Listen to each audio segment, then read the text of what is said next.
Hey guys, today I will tell about my experience with uh, isolation after the stem cell transplant and also how I found the steroids given during the treatment, which were quite a few. So last time I talked about my transplant, stem cell transplant, and naturally after that, as the chemo was given prior to the transplant, the chemo effects will show just a few days after, or should be showing just a few days after the transplant. But usually most people start to get into the isolation zone and their blood levels go lower. About their leukocytes should be 0.5, and that's the mark that people should somehow is considered to be a recommended or some sort of a goal to suggest that the chemo has been effective and the leukocytes are low enough. So the aim is to go under 0.5, and as low as you can go, the better, of course. So my values were below 0.5 on the third day after transplant.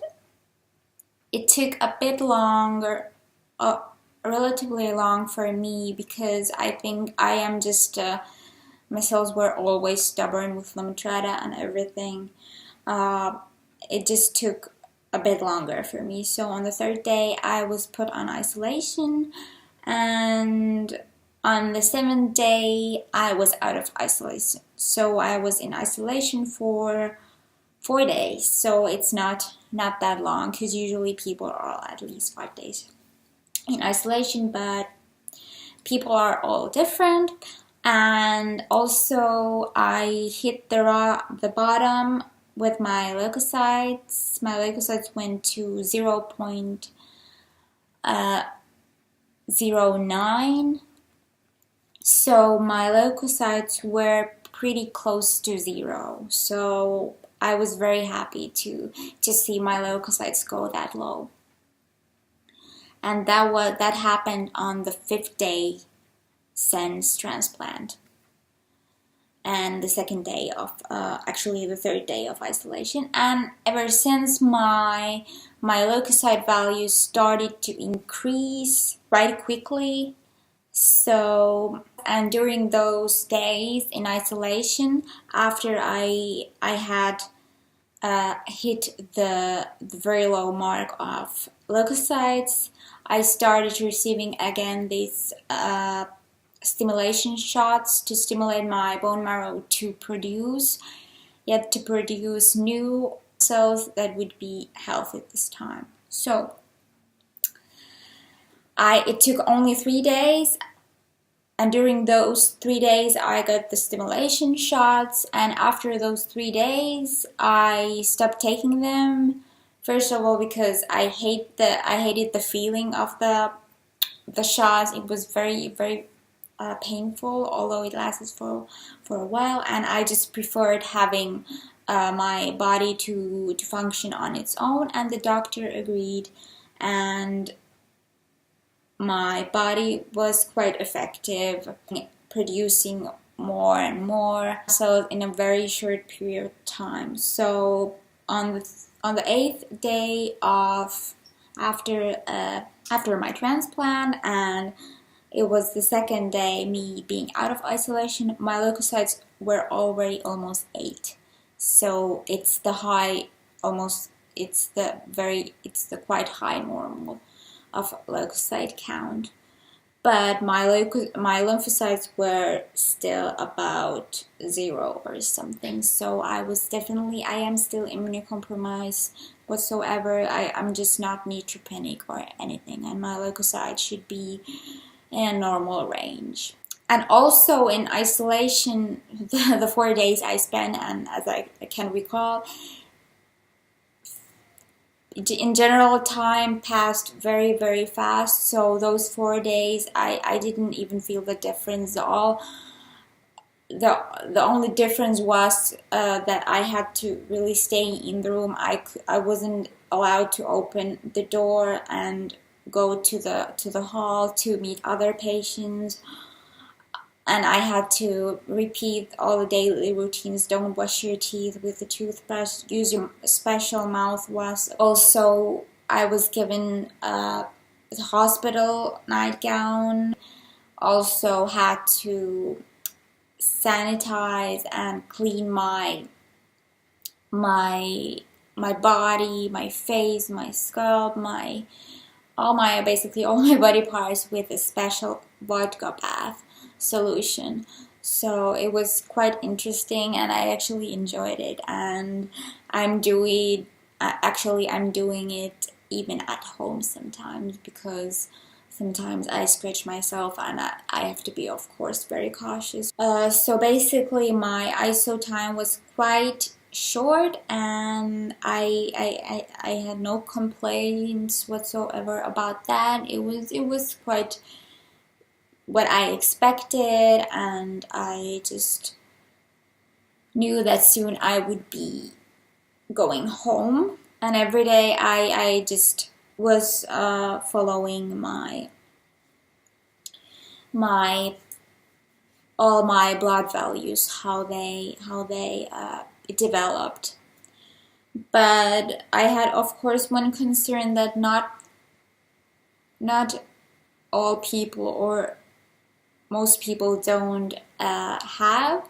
I had very high platelets during basically all the time. My platelets didn't ever go below normal. So most people go below normal with their platelets, and mine were like sky high. They were even off the chart one day, but most of the time they were very high and high normal, and that was a cause of concern at some point. And I was just worried I would later on, especially after my discharge, being at home, I would develop a deep vein thrombosis, since my blood was clotting a lot inside of my system.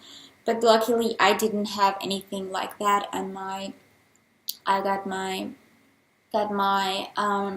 neckline removed very, very early. So the last infusions I had of steroids, I had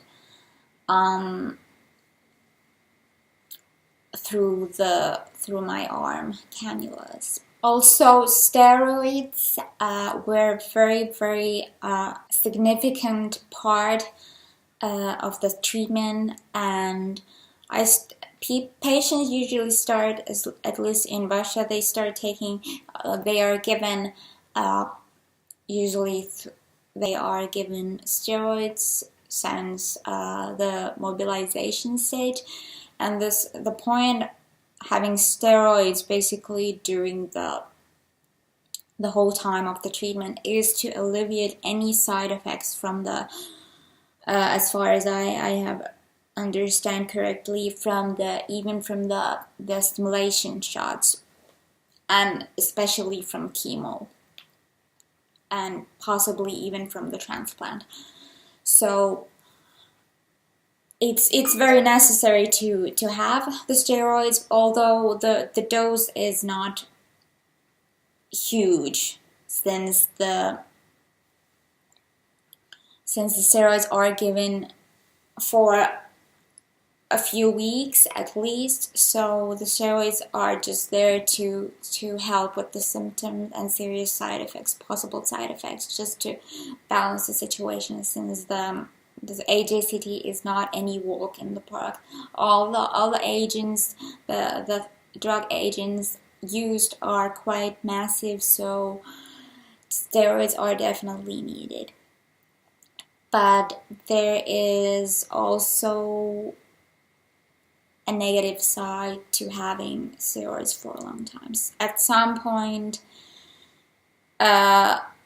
you stop taking steroids. So what they do, they start lowering the dose towards the end of the treatment, towards the point where the steroids won't be given anymore. So each day towards the end of the treatment, you get less and less, smaller doses each day, so that the withdrawal won't be so dramatic, because it can be with any drug. And I still noticed that the withdrawal symptoms from the steroids were quite massive.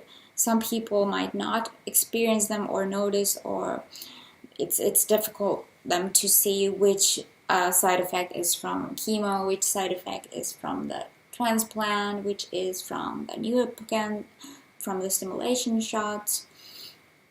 But for me, clearly, I think there were a few symptoms that could be directly linked to taking steroids such a long period of time. So I stopped taking steroids during the same day I had my rituximab infusion, which is given in Russia. It's a standard, and it's supposed to kill any possible leftover lingering B cells.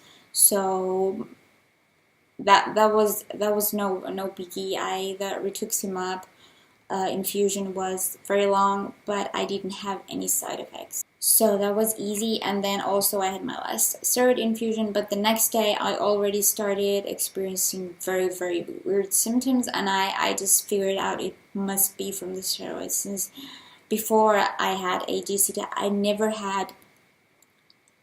I hadn't had steroid only for 2 times for my relapses, and they just were a huge amount during 3 usually they're given during 3 days intravenously. But well, I don't know if that mattered, but I really had these very bizarre feelings, all like creepy crawlies all over my body, and I couldn't sleep. Of course, steroids usually keep you awake. Some patients need to take sleeping tablets. I decided not to, but maybe I was too stubborn. Maybe I should have had taken, because it was very, very difficult to sleep with all these weird sensations. And also, my headaches returned. During the first 2 weeks of the treatment, I didn't have any headaches. The headaches returned. Well, I don't know if the steroids played any part in that. But anyways, I had also headaches, and also I started noticing that I was tremoring. I haven't had tremors like ever, and it was quite scary, very annoying, very debilitating, and and each day after the symptoms were worse each day. And finally, the day of my discharge came, and I just felt that I just couldn't cope with the symptoms, especially with the tremor, although I am not 100% sure that it was completely due to the withdrawal from steroids. Since I had lost a lot of weight, I had lost almost 10% of my body weight, and I was shocked. And of course, since being inactive for such a long period of time, it was natural that I was weak and my muscles were basically all gone, and the tremoring could have also been some side effect from the just general inactiveness and muscle loss. And being passive for so long and having not used my muscles in the way I usually do. So it was a lot to take, and I was very confused. Of course, I mentioned about these weird symptoms to the doctor, and he said, well, I shouldn't be worried. And at home, being at home for the first days, the symptoms started to get less and milder. So there is also another quite serious and very, very debilitating possible side effect, long-term side effect from the steroids, corticosteroids given in any treatment, either due to MS or any other, and especially since HACT patients have to have, or most people usually get corticosteroids in some form during the treatment. It is possible that later on, after HACT, during the recovery time, usually not before 1 year post-transplant, some people unfortunately develop a bone condition called avascular necrosis, which means basically that blood flow is restricted and the vessels are unable to start to clog, and the blood is unable to reach the bone. So slowly the bone and the joints start to die. So that is something very alarming if it happens, and might require, in severe cases, such as hip replacement since or some other kind of replacement or surgical intervention. I hope really that doesn't happen. I'm still very young, and I don't wish that to anyone, and I can only imagine how difficult it is. Already, since we are been through, most people who have gone through HSCT, to have another such massive treatment would be just too much, I think. The best thing is prevention, if there is any possible way to prevent it, because the corticosteroids, they're given, you can't take it back, you need them sometimes, but don't take them if you don't absolutely need them, because there are also side effects. Any drug can have serious side effects, and I think this one is quite serious, but during HSCT, steroids are definitely needed, so there is a reason why we take them, get them.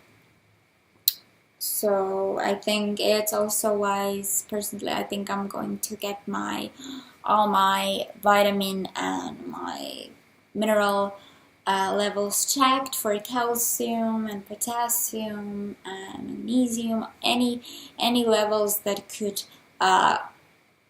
determine any possible future bone disease, any sort of sign of osteoporosis, or just in general like mineral deficiencies, any sort of problem in advance, so that there is some time to act. It's very early days. Such condition is very, very unlikely to happen at this point. Later on, possibly, hopefully not. Any possible new, weird, disturbing, painful symptoms should be just monitored.